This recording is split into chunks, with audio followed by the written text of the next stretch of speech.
دا د پاکستان تحریک انصاف کلک ورکړ دي چې په اشتغال کې غلي دي ګاډیو ته به یې وکړلې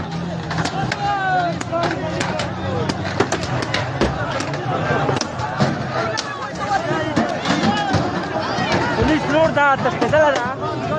او ګاډي چې څومره دي دا یې تباه کړ د ګاډیو ته به یې وکړله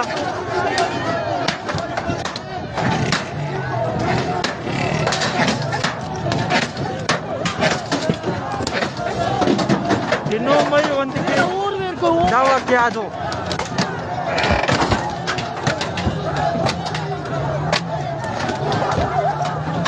تباهي وکړله خلک چې کوم په اشتغال کې غلي دي د ګاډیو یې تباهي وکړله ماشوم لګیا ده د ګاډي نه هوا وګوسي